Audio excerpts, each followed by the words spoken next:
Welcome back. So today I thought we'd continue on here in Lords of the Fallen.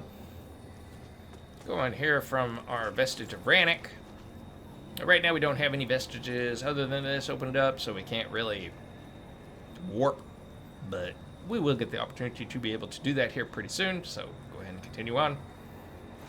As I stated in my last episode, there is a boss down here. Really his goal is just really to talk about the paramechanic. And then after we defeat him, we will be getting attacked by a much bigger boss in the same arena, so just want you to be aware of that.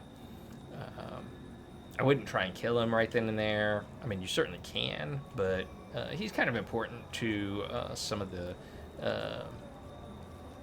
not alternate endings, but to unlocking one of the other starting classes that you can choose here in Lords of the Fallen.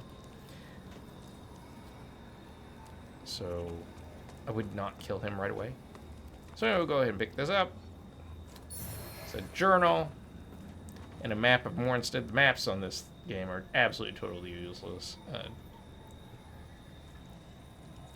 I mean, what the hell is that? You know, it doesn't really, from a map perspective, at least in my opinion, it didn't really do a hell of a lot for you. So, wouldn't worry about it. And also, I mean, as far as the journal goes, journals don't really talk about much. Yeah, Tacitus's journal, you can't activate it. You know, it's just a journal that belongs to Tacitus.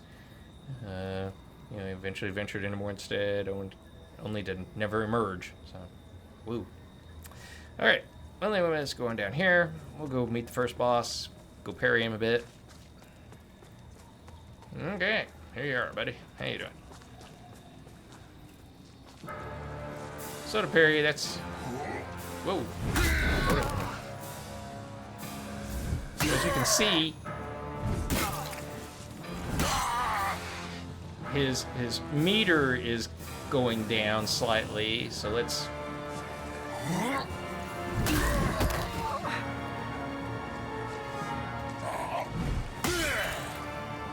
And now he's in a riposte state, and you can kill him. I mean, my weapon's majorly over-leveled for this, so I wiped him out, but it'll take you a few times to do that. So this is the Light Reaper. This guy will appear throughout the game periodically. You just want to die to him if you're trying to get the Paladin quest done to open up the Dark Crusader starting class. Give me that lamp.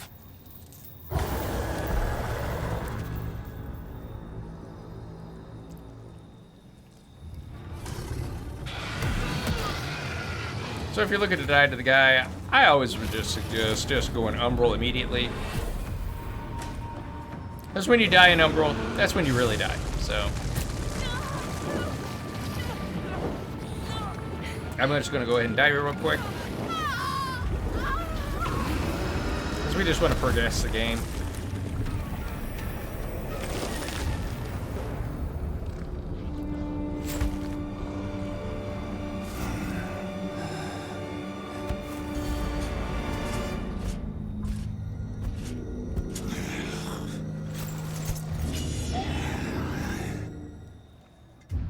So that's a friend of ours that came in and protected us. Because you can see, we still got the lamp. Alright, so anyway, so when you die, you resurrect here at your vestige. You lose all your soul's vigor, whatever you want to call it. So you just run them back down and pick them up. Recover vigor. Okay, there we go.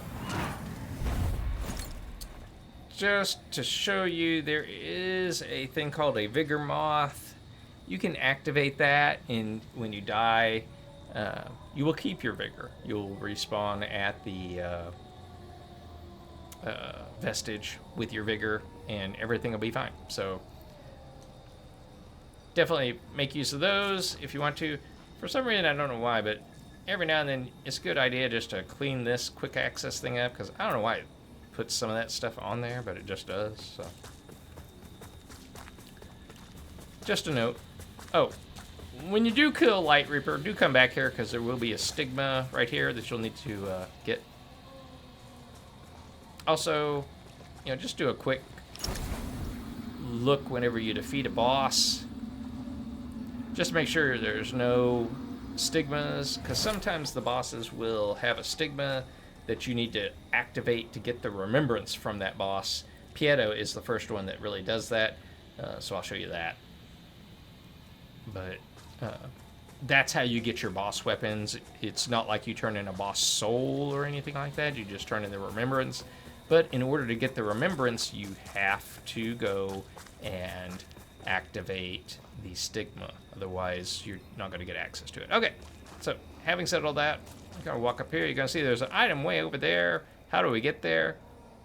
Whip out this. Well, there's no way to get there because there's a big umbral door there. There is a way to get that open later on, much later on, I would like to say, as well. So don't worry about it right now. We'll come back here much later. Much later. All right, so anyway, so we go on ahead and go on up. This is the only way you can go.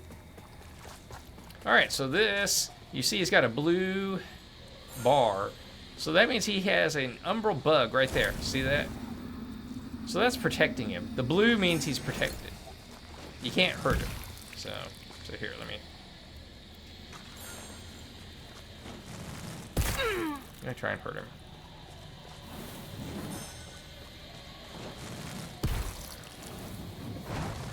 So you just can't hurt him. He just shakes that off. So how do you get rid of that? Well, you get your lamp ready. You shine your lamp, and then you hold the right bumper, and it will activate that thing and then stun him. So whenever you do that, once you've done that, go up and get him, because they'll be stunned for a sec. Alright, so as you can see, that was the map to the abandoned red cops. Again, map's totally useless in this game. I would not worry about it. Okay, so there's a guy right up there. That's the guy that rescued us just a minute ago. So you can see that there's something right there, but we can't get across. So how do we get across? Well, we go umbral. I mean, that's the only bad thing, is that you can't lock onto these things and do it while you're in Axiom. You actually have to go umbral, but don't worry about that. Because there is just vestige just right up there where he's at. Alright, so come over here. Now we'll just use our lantern again, get over here. Again, we're in umbral, so these things exist. If you need it, go ahead and use it. If you don't worry about it. I'm just going to go ahead and activate the vestige. And go ahead and rest. Get out of umbral. I just like getting out of umbral. I don't really like being in it. So now you want to go ahead and talk to this guy. I always wondered if there were others.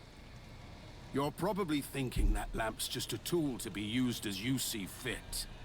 Take it lightly, and you'll find it's the other way around.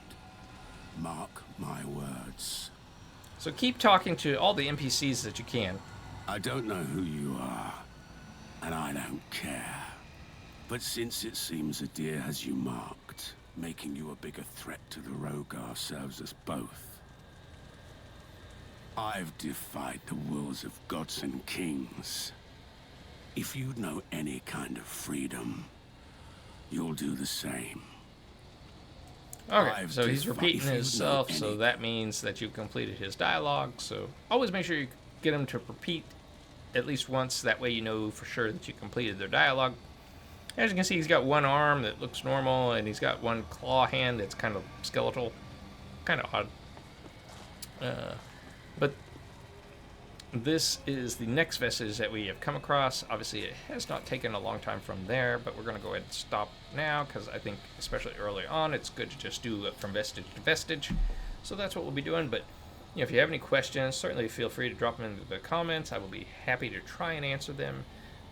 Don't know that I can, but I will certainly try to. Also, please remember to take a look at the tips and tricks videos. There may be answers to your questions already there on some of the other side quests that I'm not going to do on this run through, because I've already done them and already put content out for that. But anyway, I hope you're having a great day. I hope you enjoyed the video. Talk to you soon. Bye for now.